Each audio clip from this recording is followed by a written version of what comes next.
Kling 3 hasn't launched yet, but if you've been following the signals, it's clear this isn't just another version update.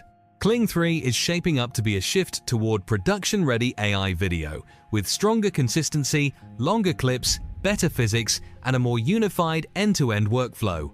Creators are already talking about native 4K output, higher frame rates, multi-shot generation, and tighter character continuity, things that actually matter when you're creating real content, not just demos.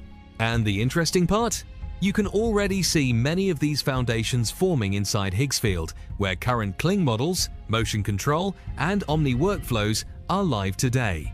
So in this video, let's break down what Kling 3 really means, how it compares to Kling 2.6, what's confirmed, what's rumored, and why Higsfield is the platform to watch as this next phase rolls out. Now, to really understand why Kling 3 matters, we first need to look at where Kling currently stands, especially with Kling 2.6. Kling 2.6 was a big step forward for AI video generation.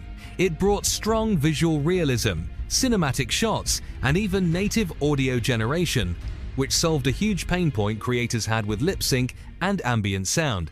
But at the same time, Kling 2.6 still had clear limitations. Clips were relatively short, motion could break in complex scenes, and maintaining character consistency across shots was still a challenge. It was powerful, but it still felt like a generation tool, not a full production system. And this is exactly where Kling 3 starts to feel different. Based on public updates, community discussions, and how recent Kling features have evolved, Kling 3 looks like it's being designed as a unified end-to-end AI video model, not just an upgraded version number.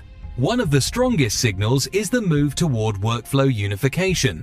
Instead of separating video generation, motion control, editing, and refinement into different tools, Kling appears to be converging everything into one cohesive creative pipeline where generation, continuity, and transformation work together. This is something creators have been asking for a long time. Another major expectation around Kling 3 is longer and more stable video outputs. With Kling 2.6, creators usually worked within short clip limits. But Kling 3 is widely expected to push generation durations significantly further, potentially into the 30 to 60 second range, while maintaining temporal coherence, visual stability, and character identity. And that's a big deal. Because longer clips don't just mean more seconds, they mean actual storytelling, structured scenes, and multi-shot sequences that don't fall apart halfway through. This ties directly into another key expectation: structured multi-scene generation. Instead of generating isolated clips and manually stitching them together, Kling 3 seems to be moving toward prompt-guided cinematic sequences, where camera movement, pacing, and scene flow are handled intelligently by the model itself. This is where Kling starts to feel less like an experimental AI tool and more like a cinematic AI video system. Now let's talk about visual quality, because this is where a lot of creators are especially excited.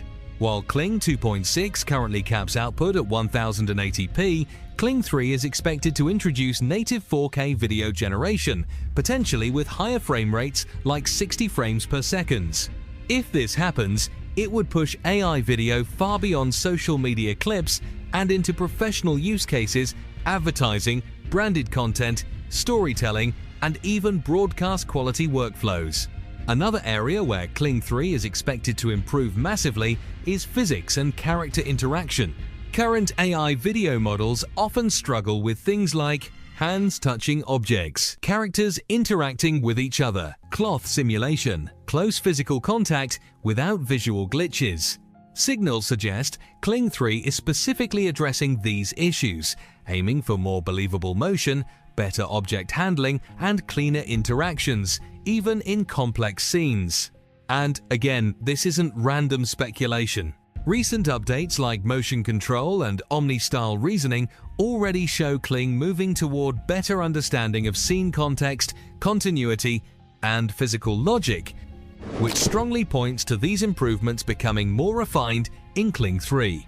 Now here's where Higsfield becomes extremely important for creators.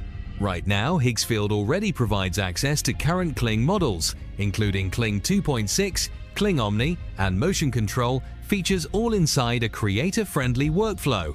That means creators are not just waiting for Kling 3 blindly, they're already experimenting, learning, and building workflows on Higsfield. So when Kling 3 launches, the transition is smooth and immediate. This is a huge advantage. Instead of Kling 3 feeling like a completely new system, it feels more like the next natural evolution of tools creators are already using on Higsfield today. And finally, let's talk about what Kling 3 actually means for creators. Kling 3 isn't just about better visuals. It represents a shift toward production-grade AI video creation. Less time fixing broken frames, less regenerating entire clips, more control, faster iteration, and more predictable results. For solo creators, this means cinematic output without massive budgets. For studios and teams, it means scaling content without scaling complexity. And for platforms like Higsfield, it means offering creators a complete AI video ecosystem, not just a generation button. So while Kling 3 is still officially coming soon, the direction is already very clear. And if these signals turn into reality, Kling 3 could mark one of the biggest shifts we've seen so far in AI video generation. So yeah, while Kling 3 isn't officially live yet, all the signals point to helping creators move from short experiments to production-ready AI video. And the best part? You can already explore Kling's current models, motion control, and Omni workflows directly on Higsfield right now. If you want to stay ahead of the curve before Kling 3 drops, check the links in the description, explore Higsfield, and start experimenting early. This is one of those shifts you'll want to be ready for before everyone else catches up.